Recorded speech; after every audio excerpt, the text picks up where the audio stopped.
فاسعوا إلى ذكر الله وذروا البيع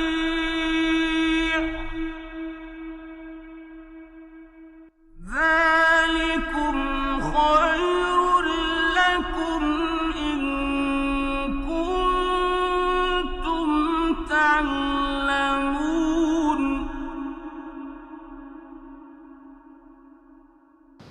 خۆشەویستان، ئێمەی موسڵمان لە مزگەوتەکانە کۆبووینێتەوە ئێستا. هەدەفێکمان هەیە، ئامانجێکمان هەیە کە خوای گەورە لێمان ڕازی بێت. ئامانجمان ئەوەیە خوای گەورە بمان خاتە بەهەشتەوە. هەدەف و ئامانجمان ئەوەیە خوای گەورە لە دۆزەخ بمان پارێزی و ڕزگارمان کات. ئەمڕۆ ویستم باسی خاڵێک بکەم پشتیوان بەخوا. بەداخەوە ئەم خاڵە، ئەم سیفەتە جوانە کە سیفەتی ئەهلی بەهەشتە، لەناو خەڵکیە کەم بۆتەوە، کاڵ بۆتەوە، لای هەندێک کەس نەماوە، لای هەندێک کەس کاڵ بۆتەوە، لای هەندێک کەس بەهێز و بەقووەتە. خۆشەویستی خوا صلی الله عليه وسلم دەفەرمێ: الحياء من الإيمان والإيمان في الجنة. شەرم و حەیا لە ئیمانەوەیە، بەشێکە لە بەشە گرنگەکانی ئیمان. ئەوەی ئیماندار بێ ئەبێ بە حەیا و بە شەرم بێت، ئەوەشی ئیماندار بێ لە بەهەشتایە. کەواتە شەرم و حەیا صیفەتی هەموو کەسێکی ئیماندار و ئەهلی بەهەشتە. هەتا خوای گەورە باسی حۆرەکانی بەهەشت دەکات. ئەفەرمێ قاسیرات الطرف، یعنی ئەو خێزانانەی بەهەشت حۆریەکان تەنها چاویان لە پیاوی خۆیانەوەیە، چاویان لە پیاوی هیچ کەسێترۆ نییە. کەواتە شەرم و حەیا لە بەهەشتیشە وجودی هەیە، مەوجودە، هەیە. ئەوەشی بەتەمای بەهەشت بێ ئەبێ بە شەرم و بە حەیا بێت. ئێمەش ئاوات و مەبەستمان ئینشاڵڵا چوونە بەهەشتە. لێرەدا کۆبووینێتەوە بۆی خوای گەورە لێمان ڕازی بێت. بەڵام بەداخەوە خەڵکێکی زۆر هەیە گرنگی بەم خاڵە نادات. شەرم و حەیا بەلایەوە شتێکی زۆر شتێکی ئاساییە. بەخوا برای شیرێنم، بە شەرم بی، دوو لە ڕیبەڕێستان بێ شەرم بێ بێ هەر بمریت. خوا بناسی و خوا نەناسی ئەبێ هەر بمریت. کاتێککە من ئاوا تەماشا دەکەم، چەندەها ئینسانی بەڕێز و خۆشەویست و ئازیز جومعەکانی پێشوو لەگەڵمان نابوون، ئێستا لەگەڵمانانی ڕۆشتن. هەندێک پارێکە لەگەڵمان نابوون، بەڵام ئێستا نەمان، ڕۆشتن، دنیایان بەجێ هێڵا. ئێمەش بە هەمان شێوە ڕۆژێکە بێ لە بەرچاوی خەڵکی ون دەبین، نامێنین تەواو. کەواتە ئەمڕۆ بە شەرم بە حەیا بە، چونکە ئەهلی بەهەشت بە شەرم و بە حەیان. کەواتە حەیا و شەرم صیفەتی ئەهلی بەهەشتە، صیفەتی ئینسانی ئیماندار و خواناسە، صیفەتی پێغەمبەران بۆ سەلامی خۆیان لەسەر بێت، صیفەتی خواناسان و پیاوچاکان بووە. ئەگە تۆش بەتەمای لە ڕۆژی قیامەتە لەگەڵ ئەوانە کۆبیتەوە لە بەهەشتا، ئەبێ بە شەرم و بە حەیا بیت. ئەگینا خوای گەورە لەوان دوور دەخاتەوە، ئەتنێرێ بۆ لای ئەو کەسانەی کە شەرم و حەیایان لەدەستداوە پەنا بە خوای گەورە. بۆ خۆشەویستان، دوو لە ڕیبەڕێستان لەوانە بێشەرمتر هەیە، لەو کەسانە بێشەرمتر هەیە کاتێک کە خۆیان لە بەردەمی کەسێکی نامەحرەمدا ڕوت و قوتەکەنەوە، زینا لەگەڵ کەسێکا دەکەن کە حەڵاڵیان نییە. ئەزانی پێغەمبەری خوا چی دەفەرمێ صلی الله عليه وسلم لە حەدیثێکی صەحیحدا کە لە صەحیحە هاتۆ بە ژمارە 501 دەفەرمێ: إذا زنى العبد خرج منه الإيمان وكان عليه كالظلة فإذا انقلع منها رجع إليه الإيمان. كاتێک ژنێک پیاوێک زینا دەکەن پەنا بە خوای گەورە، شەرم و حەیا دەنێن بەولاوە، پێغەمبەری خوا فەرمێ صلی الله عليه وسلم ئەو ئیمانە لەو ژن و پیاوە دەرئەچێتە دەرەوە، ئیمانەکەیان دەرئەچێ، لە دڵیان دەرئەچێ، ئەڕوات لە شوێنێکا وەکو پەڵە هەورێک دەوەستەیە. ئەو ئیمانە وەکو پەڵە هەورێک دەوەستێت، بەڵام کاتێک کە زیناکەیان تەواو کرد ئەگەر موسڵمان بن ئیمانەکە دەگەڕێتەوە، ئەگەر لەو کاتا بمرن پەنا بەخوای گەورە ئاخر شەڕ و بەدبەختی دنیا و قیامەتە بن. سبحان الله، ئیمان ئەو ئیمانەی کە لە دڵتایە شەرم ئەکا، تەحەمولی ئەوە ناکات لەگەڵ ئینسانێکی بێشەرما بێت لێ جیابێتەوە. جا بۆ لەو کەسانە بێشەرمتر هەیە کە خۆیان عەرز ئەکەن بۆ خەڵکی، زینا دەکەن، بەخوا حەیفە ئەو ژنانە نانیان بدەیتێ، خزمەتیان بکەی کاتێک لەگەڵ پیاوی نامەحرەما خەون. پیاوی قوربەسەر و داما و ئەڕوات کەسابەتەکە و ئیشەکە و حەرەسیاتە گرێ و دەوامەکە و لەولاشۆ ئەم باجی ئافرەتێ بە حەیا و بە شەرم نییە، ئەڕوا پیاوێک دێنێتە ژوورە و لەگەڵیدا دەخەوێت. ئەوەک ئیمانەکەی لەو کاتە لی دوور ئەکەوێتەوە، چونکە ئیمانەکەی دەزانی ئەم ئینسانە پیس و خەبیسە شایستەی ئەوە نییە لەگەڵیدا بێت، لێ جیابێتەوە، لە دوورە دەوەستێت، ئەگەر لەو کاتا مردی قوربەسەرت. بۆیە ئینسانی بە حەیا و بە شەرم ئەو کەسانن کە ئیمانەکەی خۆیان سەلامەت کرد و نێڵن ئیمانەکە هیچ دەقە و سەعاتێک لێیان جیابێتەوە. ئەی زینا کرد، ئەی ئەو ژنەی، ئەی ئەو پیاوەی کە زینا دەکەی، لە کاتی زیناکەتە ئیمانت دەگەڵتا نییە، ئیمانت لێت بەریە، ئیمانت تەحەمولی تۆ ناکات، چونکە تۆ کەسێکی خوانە ناسی، پاک نیت، صیفەتی ئەهلی بەهەشت و ئیمانتیان نییە، بۆ ئیمانەکە لێ دوور ئەکەوێتەوە. با بە حەیا بین، بە شەرم بین. خوشکی بەڕێزم، شەرم و حەیا و ناموسی خۆت بۆ ئەخەیتە بەردەستی کەسێکی مجریم و گورگێک بە ناوی خۆشەویستی وە لە کەدار ئەکا و کەرامەتت ئەشکێنێت، درۆ دەکات، خۆی تۆی خۆش ناوێت، تەنها بۆ ڕابواردن تۆی دەبێت. بەس لەخوا بترسن. بەداخەوە ئەمڕۆ کۆمەڵە کەسێک دەبینین خەریکە دەبێتە مۆدیل، پیاوان شۆرت لە پێ ئەکەن، شۆرت نەک سێ چارەک، شۆرت خەریکە وردەوە دە زیاد دەکات، بە تایبەتی بڕۆ سەیرانگاکان ئەو کاتە دەیبینی باشتر. بەداخەوە پانتۆڵی دڕاو مۆدیلە، ئەوروپا دژمنانی خوا پانتۆڵەکانیان دڕاو، منیش بێت ڕاویکەم. ئافرەتە ڕانی هەندێک شوێن بە دەرەوەیە، لاشەی بە دەرەوەیە، پانتۆڵی دڕاوی لە پێدایە، شوێنی مۆدیلەکەوێ، تەنورەی ژوور ئەژنۆ، ئەژنۆی خوار ئەژنۆی دەرئەخات. لە کاتێکە پێغەمبەری خوا فەرمووی صلی الله عليه وسلم الفخذ من العورة، ڕان بەشێکە لە عەورەت، بەڵام ئەم ڕانی یا بە دەرەوەیە یا پانتۆڵەکەی دڕانەوە مۆدیلە بە حساب. باشە مسلمان ئەوەی لێ هاتووە، ئەهلی مزگەوت، ئەهلی جومعە و جەماعەت، هەتا ئێسەوەی نەیزانی و با لە ئەمڕۆ وازی لێبێنێت، ئەوەی لە پێی کردووە با لە خوا بترسێ، واز لە مۆدیلانە بێنێت، بە شەرم و بە حەیا بێت، وەکو خواناسان بژی. ئەو شۆرتە ئەکاتە پێی بەڕاستی بەداخەوە لە کاتێکە عەورەتی خۆی دەرئەخات، ڕانی خۆی پێشانی خەڵکی ئەدا، لە کاتێکە حرامە سەیری ئەو ڕانە بکەی. یەکێک لە پیاوچاکان کە ناوی ئەبوو بەکرە ڕەحمەتی خوای لێ بێت دەفەرمێ ڕۆژێکیان چوومە خزمەتی ئیمامی حومەیدی، یەکێک لە زانا گەورەکان ڕەحمەتی خوای لێ بێ، زاناکانی حەدیث. کاتێکە ڕۆشتە ژوورەوە دای لە دەرگا، وای زانی ئیمامی حومەیدی ئیزنی داوە بێتە ژوورەوە، وا تێگەیشت. بەڵام کاتێکە ڕۆشتە ژوورەوە، تەماشای کرد ئیمامی حومەیدی ڕانی بە دەرەوەیە، نەیزانیم پیاوە دێتە ژوورەوە، ئەمیش وا تێگەیشت کە ئیزنی داوە. کاتی ئیمامی حومەیدی ڕەحمەتی خوای لێ بێ کە ڕانی بە دەرەوە نەک عەورەتی ڕانی. ئاخر خواناسان بەم شێوەیە گەشت لە پلۆپایەکی بەرز. ئینسان بە شەرم و حەیا بەرزە بێتەوە، نەک بە بێ شەرمی و بێ حەیایی. دوو لە ڕێ بەڕێزدان ئیمامی حومەیدی کاتێک کە بینی ئەم پیاوە ڕانی ئەم پیاوەی بینی، دەستی گر بە گریان زۆر گریا، فەرمی وەڵڵاهی ئەی ئەبوو بەکر، تەماشای شوێنێکت کرد، ڕانی منت بینی کە عەورەتە، والله هەتا ئێستا هیچ کەسێک تەماشای نەکردووە سوێن بەخوا.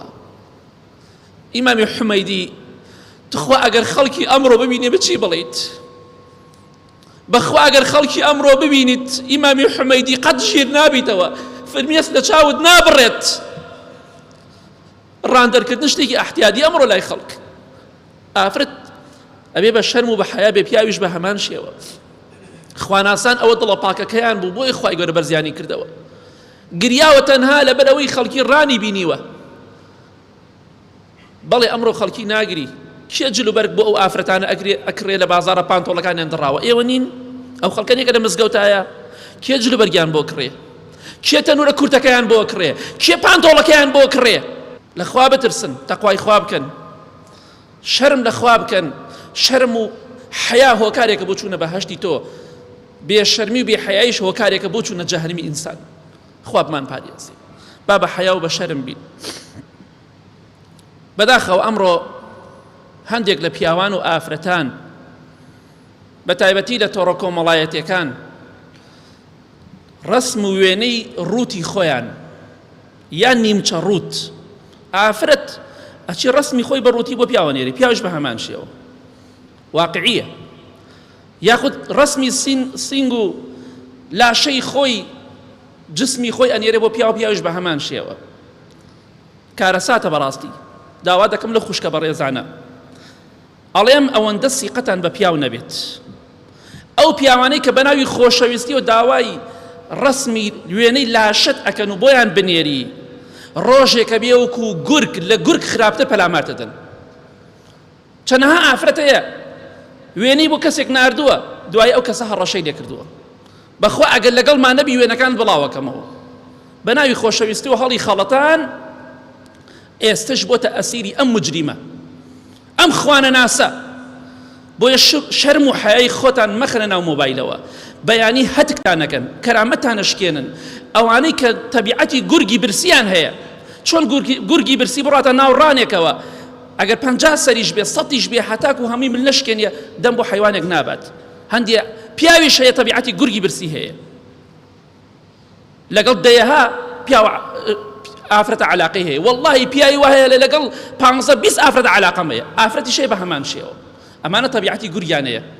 بۆیە داوا ئەکەم لێتان شەرم و حەیا و کەرامەتی خۆتان مەخەنە ناو مۆبایلەوە، دوایی بەیانی هەڕەشەتان لێ ئەکرێ. ئەوەی کە خۆشی ویستی و ئەبێتە دوژمنێک لە دنیادا لەوە دوژمنتر نابێت، ئەبێتە سەختترین دوژمنی تۆ. ئەگەر کاتێ بە قسەی نەکەی ئەو کاتە ئەبینی ئەو خۆشەویستیە چۆن هەڵەگەڕێتەوە. ئەوەی کە ڕۆژێ خۆشی ویستەوە ڕسمت بۆ ناردووە، وێنەت بۆ ناردووە، کە بە قسەیت نەکرد ئەم جا دەبێتە چی بەڵایەک بۆت، ڕزگارت نابێت لە دەستی. بۆیە لە خوا بترسن. ئەگەر بە تەمای بەهەشتی خوشکی من، برای من، شەرم و حەیای خۆت بپارێزە، ڕسمی خۆت بۆ خەڵکی منێرە بە ڕووتی، بەیانی بەو ڕسمە هەڕەشەت تێکە. ئەوە نەبێت سەری بۆ بنێرێ بەستەنیا، لاشەی بە ڕووتی بۆ نێرێت. پەنا بەخوای گەورە، ئەوە کارە ساتەکەیە. با بە حەیا بین، بە شەرم بین، بەڵکو خوای گەورە بمان خاتە بەهەشتەوە. یا ڕەبی خوایە بە شەرم و بە حەیا و بمان ژێنی، بمان مرێنی، ئاخرمان بەخێر بگێڕی.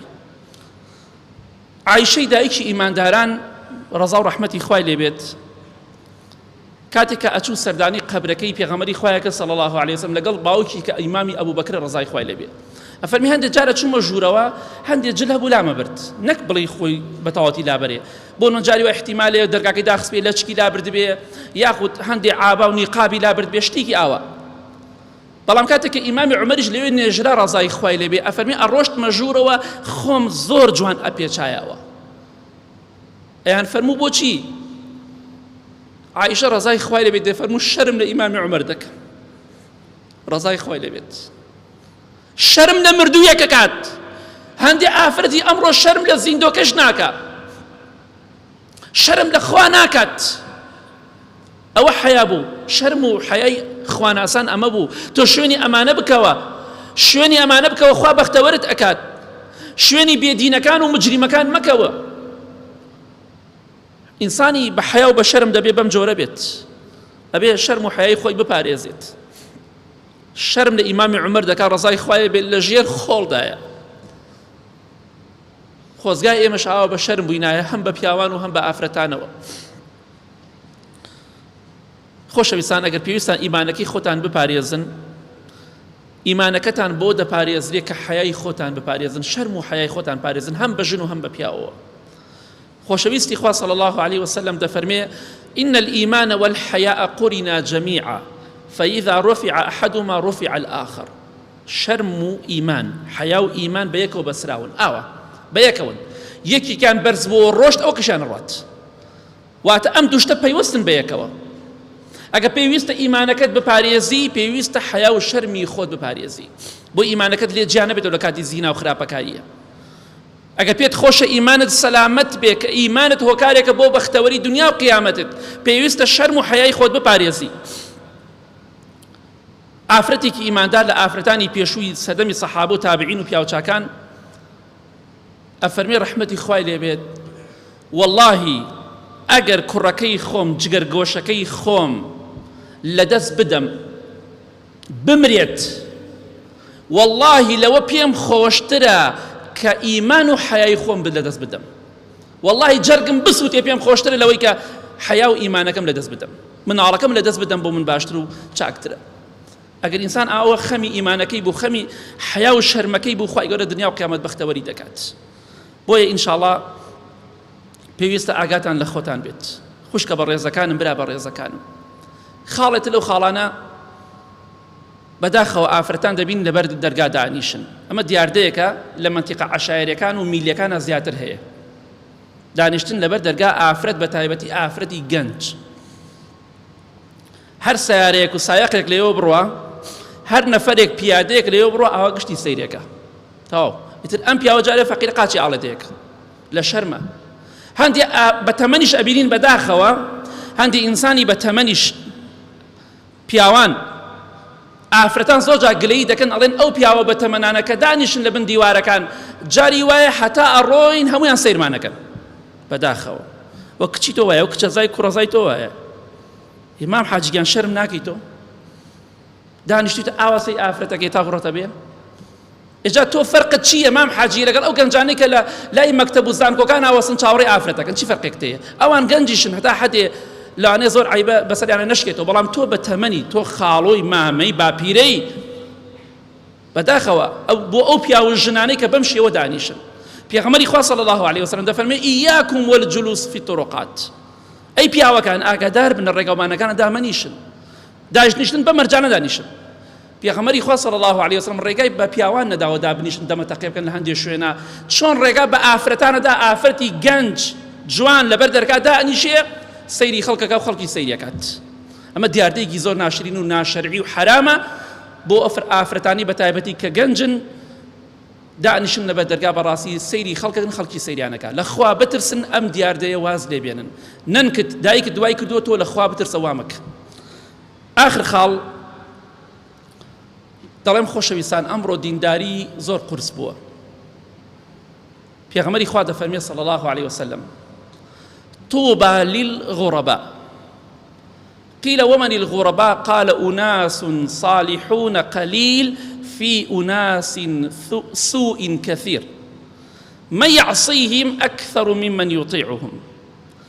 خوشبختی، بەختەوەری، بەهەشت، ڕەزامەندی خوا بۆ ئەو کەسانە بێ. پێغەمبەری خوا فەرمێ صلی الله علیه وسلم کە لەناو خەڵکیا غەریبن، نامۆن. فەرمیان کێ غەریبە لەناو خەڵکیا؟ ئەی پێغەمبەری خوا صلی الله علیه وسلم فەرمی کەسانێکی کەم و چاکن لەناو کەسانێکی زۆر و خراپن.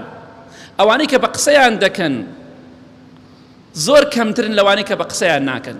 ئەوانەی کە خۆشیان دەوێن کەمترن، ئەوانەی کە ڕقیان لێتی زۆرن. بۆیە ئەمڕۆ هەر خوشکێکی بەڕێز باڵا پۆش بێ، لەچک بەسەری خۆی دابدا، ئابا بکات، یاخود دەموچاوی داپۆشێ لەناو خەڵکیا غەریبە. ئەمڕۆ هەر کەسێک دیندار بێ و ئەهلی مزگەوت بێ ناو خەڵکا غەریبە. ئەمڕۆ کەسێک لەبەر خاتری خوا ڕیشێک دابنێ ناو خەڵکا غەریبە. جا خۆشبەختی و بەهەشت بۆ ئەو کەسانە بێ ناو خەڵکیا غەریبن. ئەمڕۆ کەسێک بە حەیا و بە شەرم بێ غەریبە.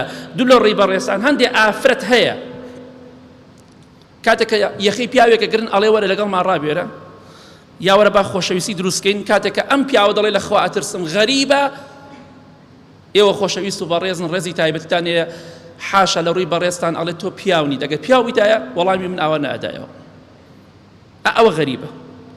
داوای زینای لێ ئەکات، ئەڵێ من زینا ناکەم، ئەڵێ تۆ پیاونیت. ئەگە پیاویتایە وات ناوت، بەڵێ من پیاوم، شانازیش بۆ پیاوەتی ئەەکەم. ئەگەر ناپیاویەک لەوە دابێ کە من زینا نەکەم قبوڵمە، کە من لە خوا بترسم. ئەزانی ئاخر شت کە ویسمان باسی کەن، پێغەمبەری خوا فەرمێ صلی الله علیه وسلم باسی ئینسانی غەریبمان بۆ بکە. ئەفەرمی ئینسانێک لەو ئینسانانە کە لە ڕۆژی قیامەتە لە ژێر سێبەری عەرشی خوادایە ناخۆشی قیامەت نابینێ. ئەو پیاوەیە ژنێکی جوان داوای خراپەی لێ بکا بڵێ من لە خوا ترسم، من خراپە ناکەم. ئیتر با پێت بڵێ پیاو نیت، با پێت بڵێ تۆ وای هەرچی بڵێ با بڵێت، با پێت بڵێ تۆ ئافرەتی ژنیت، قبوڵیکە. ئەوە پاداشتەکەی ژێر سێبەری عەرشی خوا و بەهەشتە. هەر ئافرەتێکیش بە هەمان شێوە پیاوێک داوای خراپەی لێ کرد و ئەمە ژوودی لە خوا ترسم نایکەم، پاداشتەکەی ژێر سێبەری عەرشی خوای گەورەیە.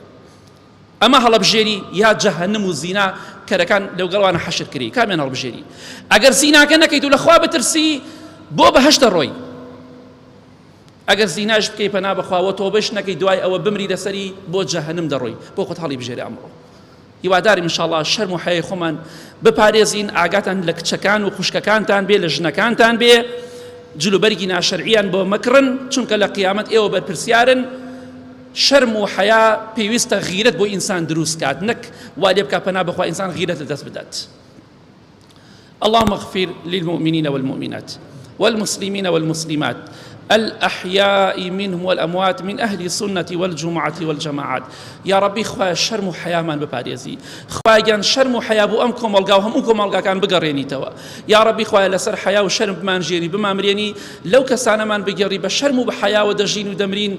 يا ربي خوايا أو كسانا شي خراب كارو بدر روشتن خوايا هدايتيان بدي، خوايا جان هدايتيان بدي، خوايا جان هدايتي زينا كركان بدي، خوايا جان روشت أخلاقي جوانيان ببخشي. آمين آمين آمين. وصلى الله على محمد وآله وصحبه أجمعين.